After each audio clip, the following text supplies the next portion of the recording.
My very first crack at vibe coding resulted in our partner having $100,000 plus launch into his backend program after I built a vibe coded SaaS app through Claude Code, and basically all through Claude Code, learning all this stuff by scratch.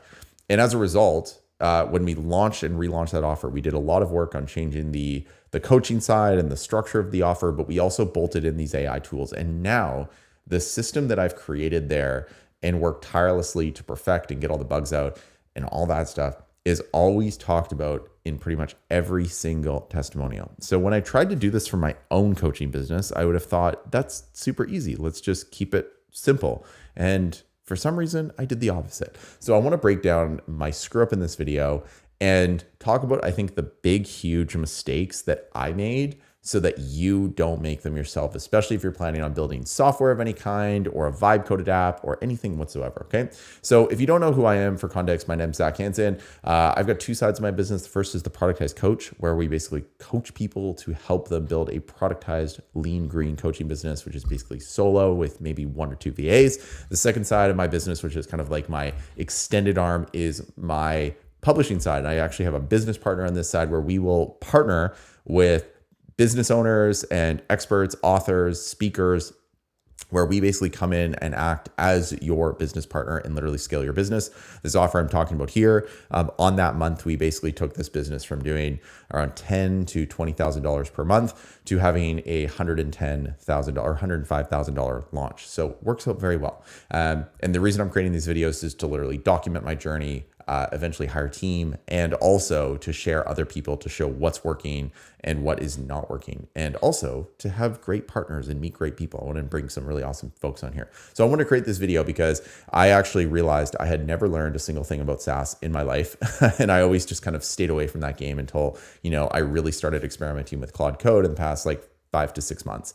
And I wanted to share 3 big screw ups I made trying to build this app that is going to help you so much if you are going down the path right now of trying to build some sort of software, some sort of application, and get some sort of usability out of it. Okay. So the first big mistake is that I didn't build it for myself. Okay. And so when I set this out, I actually thought, okay, what does the client need? And I didn't really put myself in their shoes.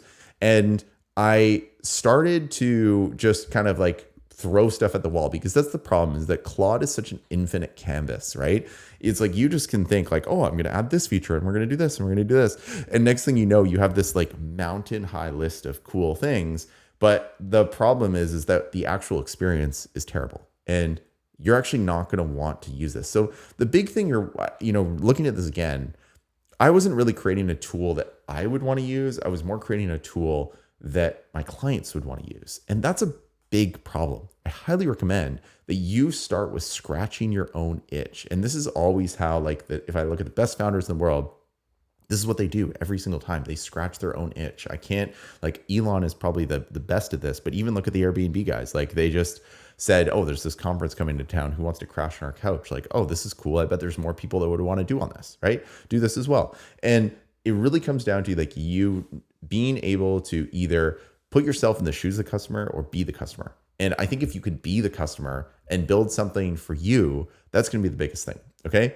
And I highly recommend go into this frame of I am building this for me. And if people pay for it, awesome. That's the frame I highly recommend you take going into this, because that app we built for our partner, I love using it. I was oh, this is so cool. I would even use this for myself. And that was kind of the frame going into that business. If I was a member of that niche, I'd be this is awesome. And so even though I was building it for technically another client, I was putting myself in their shoes and thinking oh, this is awesome. I would love to use this, right? Especially as the ideal avatar for that product, right? Which is someone that knew nothing about what we were doing. The second thing is to not over-engineer. This is the biggest screw up I made, is Claude Code is an infinite canvas, right? So you have to think, when you have the power of AI in your hands, you can do whatever you want with it. I could go and build I could map every single gosh darn feature on the planet into my app if I wanted to. And by doing that, I completely completely screwed the app up. It got so convoluted. It got so complicated. It was full of bugs. It was broken. Like nothing in the way I wanted it really worked well, to the point where I got to this moment today where I'm like sitting, hanging out with my kids, and I'm so overwhelmed about the amount of work I have to do on this app that I just realized, I'm like, this is not it. Like this is not the way. And maybe in 6 months down the line, this vision I have is the right place to be, but this is not where it is. And so I would say, and highly recommend, focus on one specific thing that you would, again, going back to principle number one, you would actually use yourself. So what I realized is, rather than a huge coaching app, I thought, like, what's something I would actually use myself? And I'm a huge Claude Code user. I'm a huge Claude user. I'm a huge Codex user. And so I thought, why wouldn't I just, instead of trying to build this as an app that can like help my clients do all this stuff, and I teach them how to use Claude Code and Codex and all these things, why don't I create an MCP server instead? And just literally have my frameworks as an MCP server that then stores their data about what they're using, and they can report back how things went, if it worked, didn't work at all. And then it can literally build a profile about them over time. And then as I start rolling out more components, the MCP server is kind of like the main piece that then feeds the other components.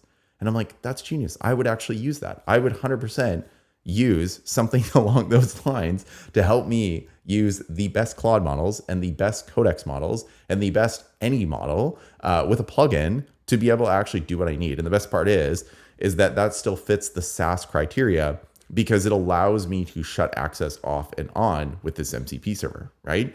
So I just had that mind blowing, like, this is what I would use. If I had the ability to use this, I would use it. And so what I'm doing is I'm deleting pretty much everything, and we're starting from just an MCP server with like barely a login. It's like, grab your API, let's set this thing up, and it's going to be loaded. It's going to be like a coach tool built on my frameworks and whatnot. And we can build it over time. We can expand it. I'm going to hear feedback. I'm going to hear how people are enjoying it, right? And get that so darn good, so that when I start adding layers on top of it over time, it's going to be so much smoother. The final thing I would say is that if it feels hard and you're feeling a ton of resistance to doing it, it's probably the wrong thing. And here's a big thing, right? Is that if there's a really big difference between working hard and working in the right direction. And I have been so happy to work very hard, and I've felt this energetic flow and this fun, and I feel like God's guiding me in the right direction when I'm doing the right thing. But when I am going the wrong way, I just have this like feeling in my body that this is wrong. And I try to push through that feeling sometimes. And this, honestly, building this app, I'm like, I got an output. Like the final straw was I got an output of one of my offers, and I'm like, this is just so bad. Like this is not this is not right at all. And I just had this moment. I'm like, I can stay up super late and I can try to make this thing work, or I could just frickin' roll a boulder downhill and build something that I'm going to start using that's so easy. And so I just realized, I'm like, you know what? Let's start simple. Let's start small and go like bit by bit by bit. And so you want to make sure, this is the frame, is you want to be working hard, but it's way, way more fun to feel like you're pushing a boulder and rolling it downhill and running as fast as you can down the hill, knowing that you're going in the right direction, knowing that momentum is on your side, knowing you're really excited about what you're doing, and knowing you can see the future, versus like beating your head uphill. And honestly, if you feel like you're running uphill, just take a pause, like go for a walk, go outside, go do what you got to do, hang out with your kids, hang out with your family, go with your friends, whatever. But like just meditate, pray, whatever your jam is, right? But like take a moment to just step away from the work and see if there's an easier way to do this. Because what I've always learned is the essentialist path is always the way. If you can tap into that essentialist path and find it, your life becomes so damn smooth. All right. So that's it for this video. If you like these, make sure you subscribe, and you can check out any of the other videos I've recorded, documenting my journey here. And if you want to show up live, we're going to go live every single Wednesday. Super excited to do that as well, and just literally have a vibe marketing session, scaling offers, building businesses, right? It's going to be a lot of fun.